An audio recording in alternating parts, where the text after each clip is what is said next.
Hi ಅಲ್ಲೋ ನಮಸ್ಕಾರ. ಏನಿದೆ ಅಂತ ನೋಡ್ತಾ ಇದ್ದೀರಾ? ಇದನ್ನು ಇಷ್ಟಪಡೋರು ಬಹಳ ಬೇಗ ತೋರಿಸಿದ ತಕ್ಷಣ ಕಂಡುಹಿಡಿದು ಬಿಡ್ತಾರೆ. ಸೊ ಇದು ಹೆಳ್ಸೂಸ್ಲು, ಇದು ಕಾಯಾಲು, ಇದು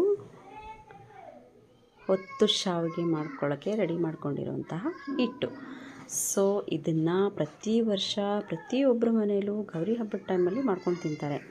ಆದರೆ ನಮ್ಮ ಮನೆಯಲ್ಲಿ 10 ವರ್ಷದ ನಂತರ ನಾವು ಈ ಹೊತ್ತು ಶಾವಿಗೆನ ಮಾಡ್ಕೊಂಡು ತಿಂತಾಯಿದ್ದೀವಿ. ಕಾರಣ ಏನು ಅಂತ ಅಂದರೆ ಮುಂದೆ ಹಾಗೆ ವಿಡಿಯೋ ನೋಡಿ ನಿಮಗೆ ಗೊತ್ತಾಗುತ್ತೆ. ಈ ಚಕ್ಲಿ ಹೋಳಿಗೆ ನಮಗೆ ಯಾವ ಸೈಜ್ ಬೇಕು ಆ ಸೈಜು ಪ್ಲೇಟ್ಗಳನ್ನ ಹಾಕ್ಕೊಂಡು ನಾವು ಹೊತ್ತು ಶಾವಿಗೆನ ಮಾಡ್ಕೋತಾ ಇದ್ದೀವಿ. ಕೆಲವರಿಗೆ ದಪ್ಪ ಸೈಜಲ್ಲಿ ಹೊತ್ತು ಶಾವಿಗೆನ ಇಷ್ಟ ಆಗುತ್ತೆ ಅಂತ ದಪ್ಪದ ಹೊತ್ತು ಶಾವಿಗೆನ ಮಾಡ್ಕೊಂಡ್ವಿ.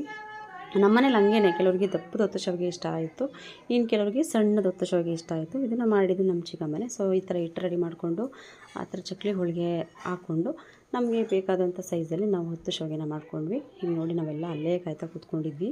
ಸೊ ನಮ್ಮ ಆಂಟಿ ತಟ್ಟೆಗೆ ಹಾಕಿದ್ದಾರೆ, ಹೊತ್ತು ಶಾವಿಗೆ ಹಾಕಿ ಎಳ್ಸೂಸ್ಲನ್ನ ಹಾಕಿ ಕಾಯನ್ನ ಹಾಕ್ತಿದ್ದಾರೆ. ಕೊಟ್ಟ ಮೇಲೆ ಕೇಳಿದೆ ಹೇಗಿದೆ, ಸೂಪರ್ ನೋಡಿ ಈ ರೀತಿ ತಿಂದು ಸೂಪರ್ ಅಂತ ಹೇಳಿದ್ರು.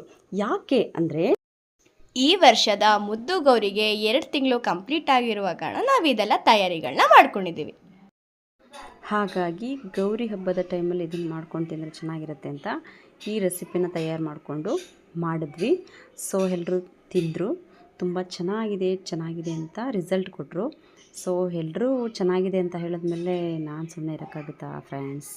ಸೊ ನಾನು ತಿಂದೆ, ತುಂಬ ಚೆನ್ನಾಗಿತ್ತು. ಸೊ ಈ ರೆಸಿಪಿ ಯಾರ್ಯಾರಿಗೆಲ್ಲ ಇಷ್ಟ ಅವರು ಕಾಮೆಂಟ್ ಬಾಕ್ಸಲ್ಲಿ ತಿಳಿಸಿ. ಹಾಗೆ ಈ ಮಂಡ್ಯ ಹುಡುಗಿ ಸಪೋರ್ಟ್ ಮಾಡಿ ಅಂತ ಕೇಳ್ತಾ ಧನ್ಯವಾದಗಳು.